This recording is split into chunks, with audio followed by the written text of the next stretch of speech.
You own your own business, home entrepreneur, you're always faced with making a decision.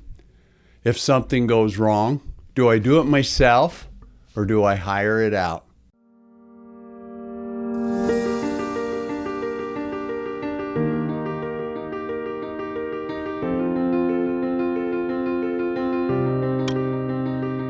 I'm going to answer that question today with 4 steps. You own your home business, need to do a heavy maintenance, maybe a car repair, maybe you got to do some painting or fixing something. You know you have the skill to do it, but you wonder, is it better for my business if I just hire it out or do I do it myself? When you hire it out, you can focus your time then on the business, but it's going to cost you extra out of your pocket. Versus, I'm just going to do it myself. I'm going to pull away from my business and save some cash. Which is better for you to do? Here's some things that I have found in my life.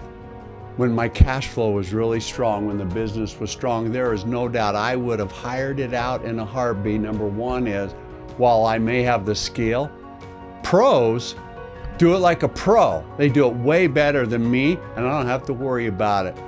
The cash didn't matter, and yet maybe you're starting out in this business and cash is a big deal. And yet you know if you focus your attention on your business, you could grow it. Perfect example, when we moved in this home. It's a 25-year-old home and there's this big huge tree in the front yard. It's beautiful in the spring until it starts shedding, and I have rock landscaping and all these little needles and flowers, and I was blowing it and raking it every day, and it just became a chore. And even in a big windstorm, one of the limbs fell down. Now that tree has got to go. I went and had it priced out. $4,500 to remove that tree and 2 other trees that I really got to get rid of. And I thought to myself, my business can't afford $4,500 right now. Things are tight. Coming out of the 2020 year, business drop. So I'm faced with trying to figure out, do I do this myself or do I hire it out? And I came up with a kind of a decision tree that may help you. First of all, how big is the project? Big in terms of your time involved and the amount of money that it's going to cost you, and do you really have the skill level to do it? That's the first question that you have to ask. Like in my case, I could cut that tree down. I have a chainsaw, but one guy cutting these 3 trees down, I didn't have any way to haul it off.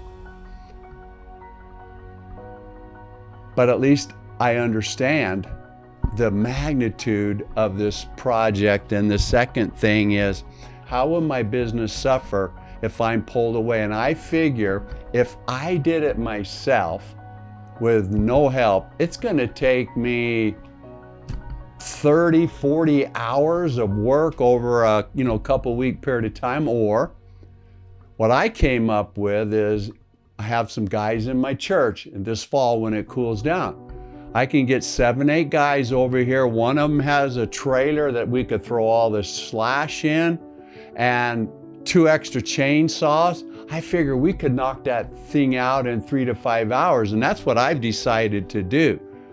3 to 5 hours away from my business on a day that I take off isn't going to hurt me. And it may only cost me $100 and maybe feed these guys and if there's a dump fee. The other thing is you have to look at is the intrinsic value of either doing it yourself or having someone do it for you. Like in my particular case, having these men come over and help me, the intrinsic value is I feel really good about this tree because getting rid of it, I can re-landscape, I can get the rocks cleaned up, I can plant some color in the front yard, and I'll feel really good about it. And then these men and I and these young boys who will come get a chance to work together. And that will give me a lot of value, and yet some of the intrinsic cost that you have to look at if you're going to do it yourself is it's going to pull you away from money making. And if you're in a home business where you have residual repeat income that comes to you, how is that going to suffer? Where during this period of time that you're pulled away, what if you enroll the superstar? That could explode your business. I have a couple of people on my team that account for 85% of my revenue. What if I didn't get that person?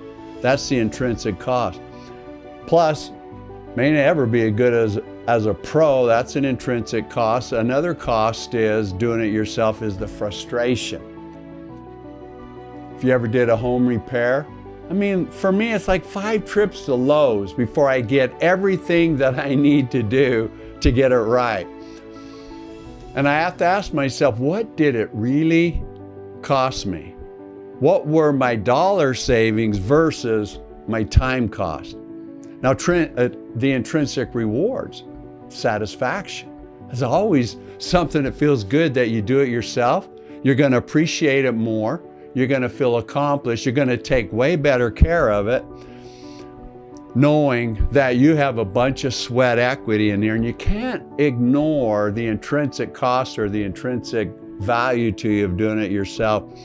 And then you have to look at, well, I'm just going to ignore the problem and just not take care of it at all. Now, I could do that with this tree, but every time I go out and hop in my car and I see all this slash in my yard, it just bugs me, distracting me. It gives me anger in some ways.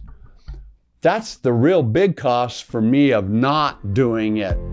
I would have to clean up the yard more.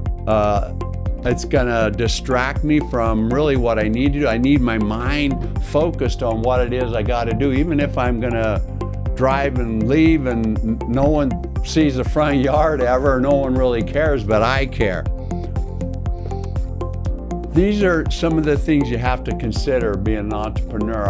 I always lean toward hiring it out. But if you're starting your business and cash flow is tight, then you have to look at doing it yourself. Click the link below and subscribe to my channel, and over to the side there's other YouTube videos that YouTube has populated that may help you make this decision. You guys take care.